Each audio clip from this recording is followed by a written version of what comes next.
नमस्कार, बहुत स्वागत है आपका। मैं हूं आपके साथ प्रेरणा मिश्रा। तो इससे पहले हम तर्कश की शुरुआत करें, आपको लिए चलते हैं सीधा राजधानी भोपाल, जहां पर सीएम डॉक्टर मोहन यादव छात्र छात्राओं के सम्मान समारोह में शामिल हुए हैं। तस्वीरें आपको दिखाते हैं।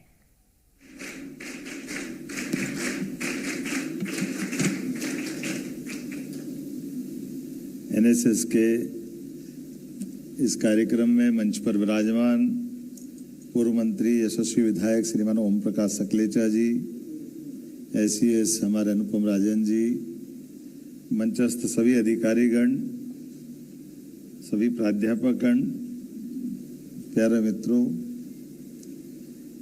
एनएसएस बोलते ही इसमें बोलना कम है, समझना ज्यादा है। जैसे हम राष्ट्रीय सेवा योजना की बात करते हैं, इसका मतलब है अपने आप में ये सारी बातें इनके 3 शब्दों में आ जाती है। ये हमारा सौभाग्य है, आज जिनके सामने मैं बात कर रहा हूँ, ये भविष्य की एक तरह से नींव भी है, युवा शक्ति है, जिसके भरोसे से दुनिया का सबसे बड़ा लोकतंत्र हमको आज जिस रूप में दिखाई दे रहा है, उसमें सबसे बड़ी भूमिका अगर है तो युवा मित्रों की है। मुझे इस बात की प्रसन्नता है और आपको बधाई दे रहा हूँ। और जैसा कि ये जानकारी आई है, अलग अलग प्रकार के राष्ट्रीय सेवा योजना के जितने भी प्रकार के कार्यक्रम होते हैं, इसमें कोई भी कैंप या कोई भी कार्यक्रम, स्वच्छ भारत अभियान हो, वृक्षारोपण हो, रक्तदान हो, ये सभी प्रकार के कामों के भरोसे से समाज के बीच में जाकर के जीवंत इकाई के रूप में काम करने का अनुभव अगर किसी के बीच में है तो मुझे इस बात का गर्व है, वो एनएसएस के साथ है। ये आपके सौभाग्य की बात है। और साहसिक कार्यक्रमों में भी हर साल लगातार आपकी अपनी कई प्रकार की, जिसमें अपने विभिन्न गुणों को विकसित करने की जो परंपरा विकसित की जाती है, लीडरशिप डेवलप करने का विषय अगर कोई लाता है तो राष्ट्रीय स्वयंसेवक संघ के समान, क्योंकि राष्ट्रीय स्वयंसेवक संघ वो एक तरह से गैर राजनीतिक और गैर शैक्षणिक संगठन है, जिनके अपने तरीके से वो काम करते हैं, लेकिन हमारे बीच में परमात्मा की दया से राष्ट्रवादी भावों को लाने के लिए कॉलेज के अंदर, स्कूल के अंदर एनसीसी, एनएसएस, ऐसे कई स्वयंसेवी संगठनों के माध्यम से हमने अपनी शैक्षणिक इकाई के अंदर इस बात को रेखांकित किया। और मुझे इस बात की प्रसन्नता भी है कि अब बदले दौर में हमने शिक्षा और नीति के माध्यम से, एनएसएस का मुझे मालूम नहीं, एनएसएस भी है क्या आजकल पाठ्यक्रम का हिस्सा? अगर ये पढ़ने चाहेंगे तो नंबर मिलेंगे, क्रेडिट मिलेगी, सब्जेक्ट हो जाएगा। तो आप में से इनमें किसी ने लिया है एनएसएस को? जिसने कोर्स की तरह लिया, वाह, ये धड़ाके से हाथ उठ गए। मैं तो अभी बोल ही रहा हूँ, बड़े समझदार हैं, तो जोरदार ताली बजाओ भाई अपने आप। हमारे टाइम पे ये केवल एक्टिविटी थी, आज एनसीसी, एनएसएस एक सब्जेक्ट करके आप उसके क्रेडिट ले रहे हो, आप उसके अपने आप में अपनी शिक्षा व्यवस्था का हिस्सा बन रहे हैं। ये सौभाग्य की बात है। लेकिन अभी एक थोड़ा मुझे एक दो चीज अटक रही थी, बीच में मैंने पूछा भी है कि जितने लोग पुरस्कार पाके आ रहे थे, इनसे पूछा क्या बनोगे, तो 90% लोगों ने कहा आईएएस आईपीएस बनेंगे। तो हमने कहा नेता बनने वाले तो 2 तो मिले, मुझे बड़ा मुश्किल लगी ढूंढने में, लेकिन 2 लोगों ने कहा कि हाँ, हम राजनीतिक क्षेत्र में आना चाहते हैं, देश सेवा करना चाहते हैं। तो ये सुन के अच्छा भी लगा, क्योंकि दुनिया का सबसे लोकतांत्रिक देश अगर कोई है तो भारत है। और इतने बड़े देश के लिए भविष्य की पीढ़ी को उसके अपने गणतंत्र के रास्ते पर ये कॉन्फिडेंस बढ़ना चाहिए।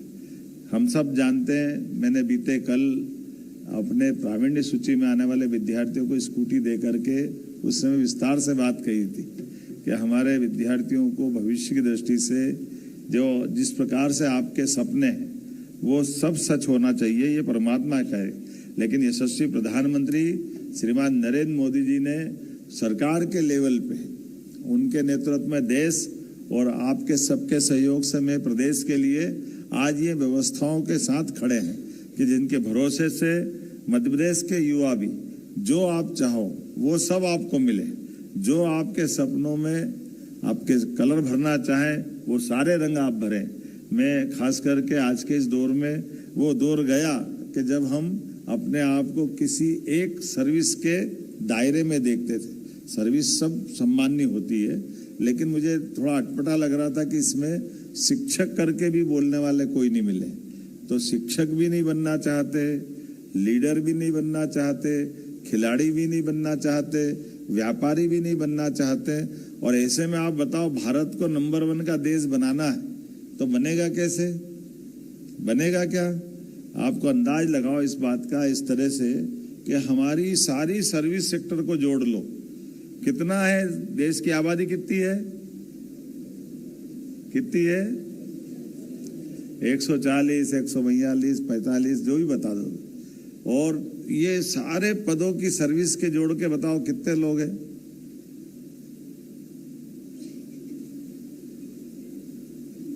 अच्छा, ऐसे उल्टा जोड़ो, थल सेना, वायु सेना, जल सेना, सारी सेनाओं की संख्या मिलाओ तो कितनी है? आजकल तो गूगल का जमाना है, लेकिन मैं बता देता हूं, लगभग 13.5 लाख। कितने हैं? ये हमारी आबादी में 13.5 लाख हमारी सारी सेनाओं की कुल संख्या है। और पुलिस और बाकी सारा बल जोड़ लो तो सब मिला के 40 लाख के आसपास हो जाते हैं। अब देश की आबादी कितनी है? देश कितना बड़ा है? लेकिन हमारे लिए अब सबको सर्विस भी दे देंगे तो सब मिला के, सब हिसाब लगा लो, बाकी भी सेक्टर का जोड़ लो तो सब मिला के 1 करोड़ के अंदर हमारी सरकारी सर्विस वाले लोग आ जाते हैं। अब कितने बच गए? तो आप क्या करोगे बाकी? इसका मतलब है कि ये चुनौती हमारे सामने उस रूप में है कि ये देश सर्विस मांगने वाला नहीं, सर्विस देने वाला लोगों का है। जो आप दूसरों को काम दोगे, ये भी तो मौका है आपके सामने। इस देश में स्वाभिमान के साथ जी करके हम अपने बलबूते पर, और आपकी जानकारी के लिए एक सबसे बढ़िया उदाहरण 1923 में हुआ है नेताजी सुभाष चंद्र बोस के साथ। उस समय की जो आईएएस एग्जाम है, अंग्रेजों के समय आईसीएस होती थी, और आईसीएस एग्जाम में पास होना, ये आज आईएएस में पास होना भी कितना कठिन है कि नहीं? आप बताओ कौन कौन पास होना चाहता है? आईएएस पास होना चाहता है, और आईएएस पास होके ना उसको लात मारना कौन कौन चाहता है? पास होने के बाद छोड़ना। अच्छा, पास ही नहीं होंगे तो क्या टेंशन अपनों को, ऐसा?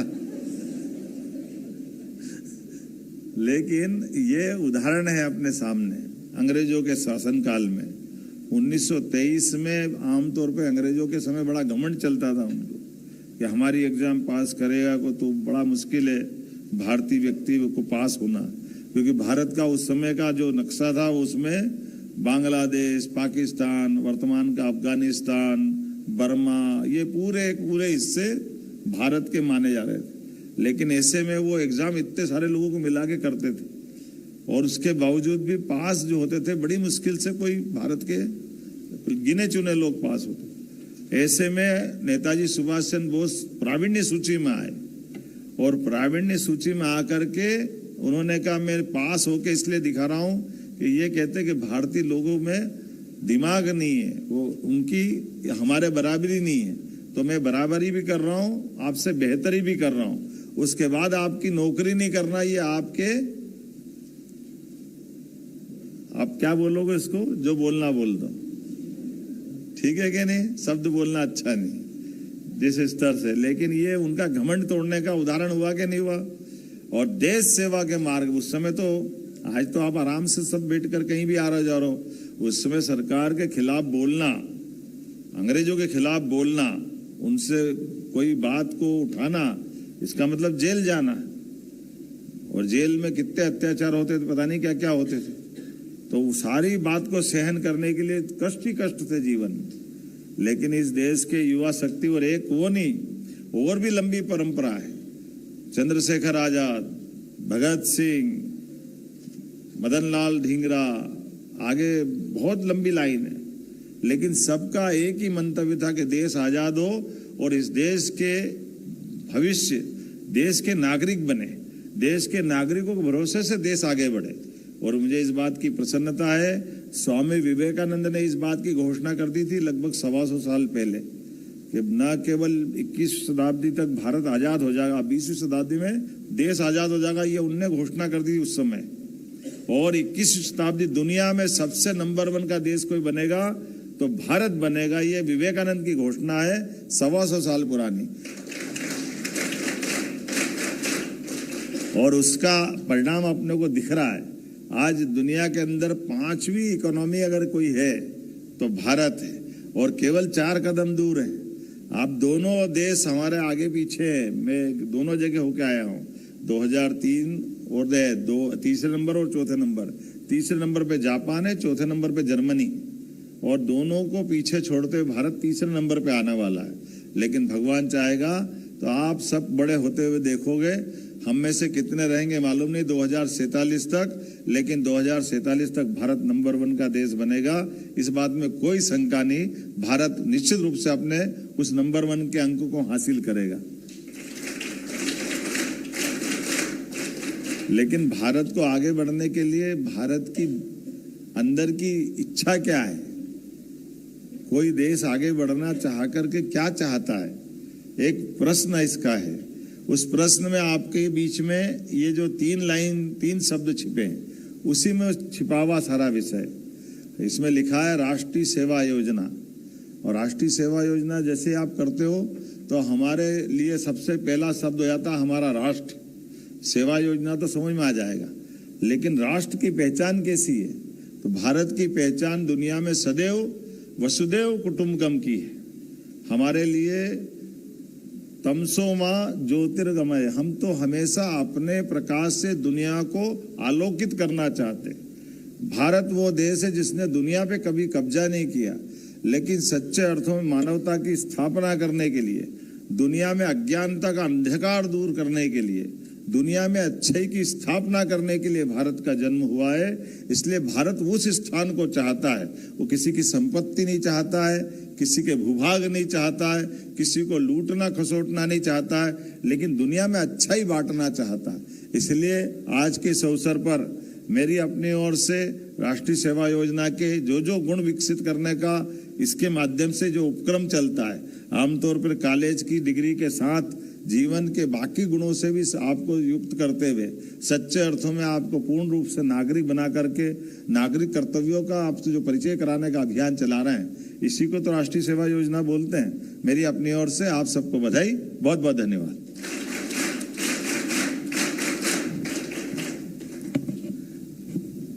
राष्ट्रीय सेवा